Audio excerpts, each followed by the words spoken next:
전능하사 천지를 만드신 하나님 아버지를 내가 믿사오며 그 외아들 우리 주 예수 그리스도를 믿사오니 이는 성령으로 잉태하사 동정녀 마리아에게 나시고 본디오 빌라도에게 고난을 받으사 십자가에 못 박혀 죽으시고 장사한 지 사흘 만에 죽은 자 가운데서 다시 살아나시며 하늘에 오르사 전능하신 하나님 우편에 앉아 계시다가 저리로서 산 자와 죽은 자를 심판하러 오시리라.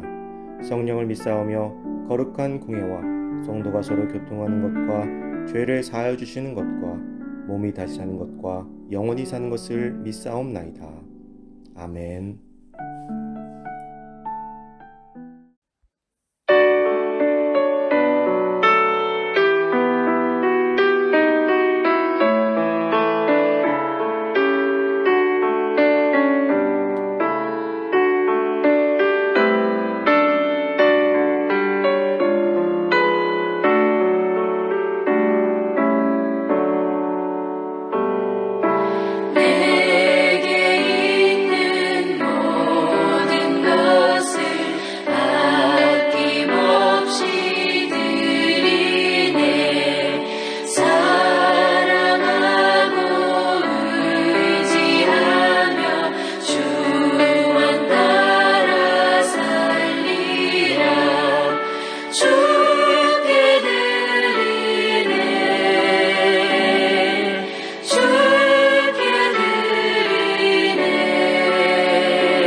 오늘 하나님께서 우리에게 주신 말씀은 고린도전서 16장 1절에서 9절 말씀입니다. 성도를 위하는 연보에 관하여는 내가 갈라디아 교회들에게 명한 것 같이 너희도 그렇게 하라.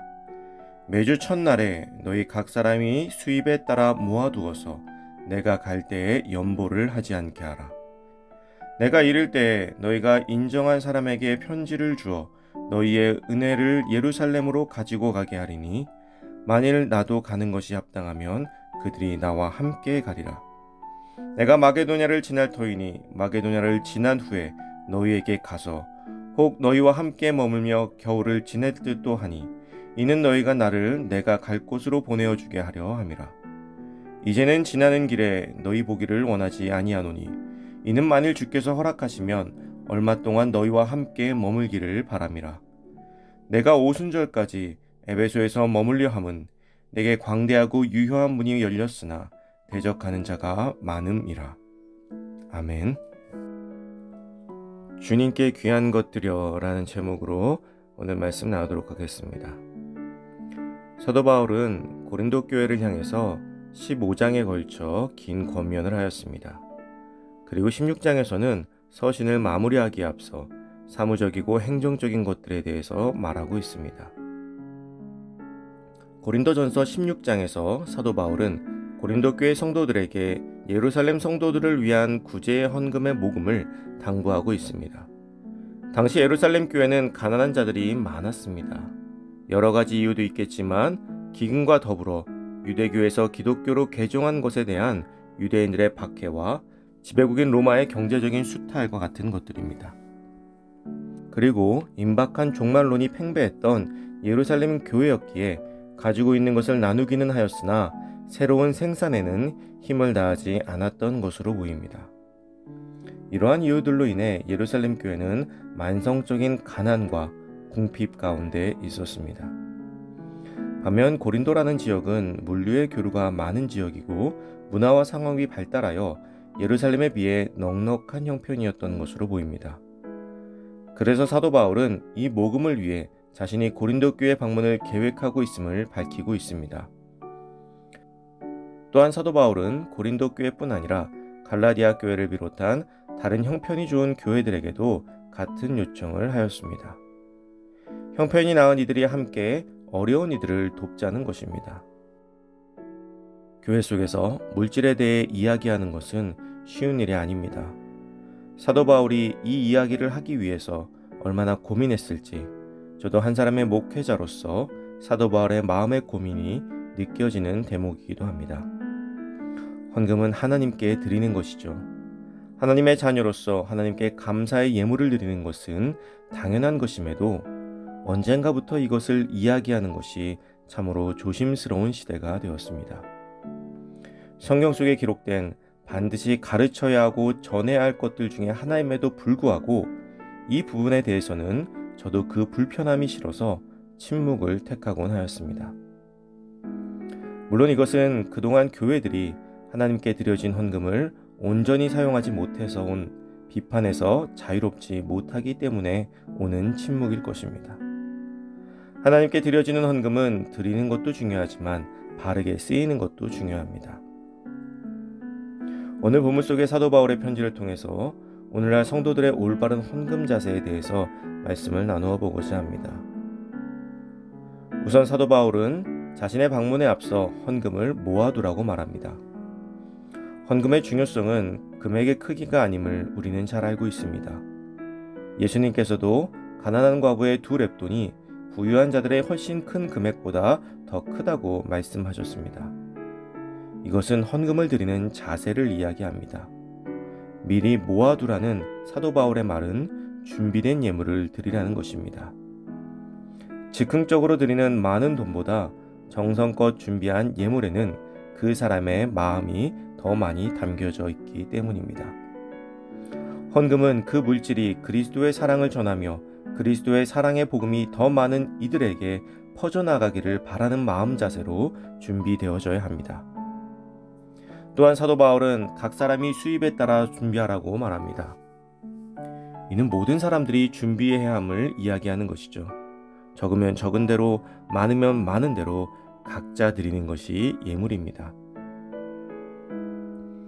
구약시대에도 희생 제사를 드릴 때 아무리 가난한 자라도 희생 제물이 요구되었습니다. 비록 많은 금액이지만 정성스레 준비되지 못한 부정한 헌금이 바람직한 헌금이 될 수 없는 것과 마찬가지로 가난하다 하여 빈손으로 주님 앞에 나아가는 것은 바람직한 자세가 될 수 없습니다. 또한 사도 바울은 고린도 교회 성도들의 헌금을 너희의 은혜라고 표현하였습니다. 은혜는 사랑으로 거저주는 것입니다. 무언가를 바라고 주는 것은 은혜가 아니죠.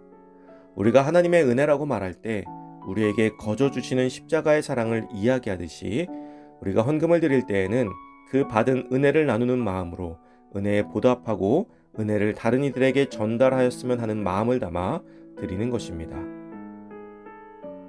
사랑하는 성도 여러분, 오늘 사도 바울은 고린도 교회 성도들에게 돈을 걷고 있는 것이 아닙니다. 그들에게 받은 은혜를 다른 이들도 받을 수 있도록 함께 나누어 주기를 바라고 있습니다.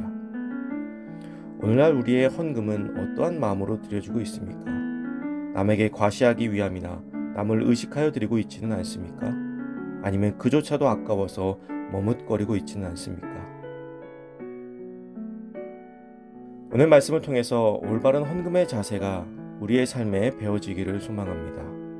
그리고 정성껏 준비된 예물이 주님의 계획에 바르고 귀하게 쓰이는 교회가 되도록 함께 기도해 주시기를 바랍니다.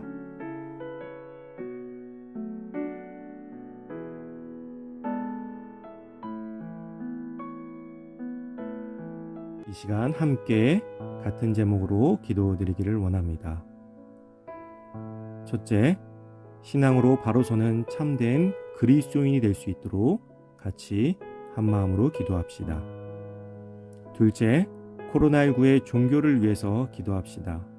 의료진, 정부 관계자들의 정신건강과 육체적인 체력을 위해서, 또 환자들과 가족들을 위해서, 또 온 세계를 위해서, 또한 이 코로나19 사태로 많은 어려움을 겪고 있는 우리 주변의 이웃들을 위해서 기도해 주시기 바랍니다.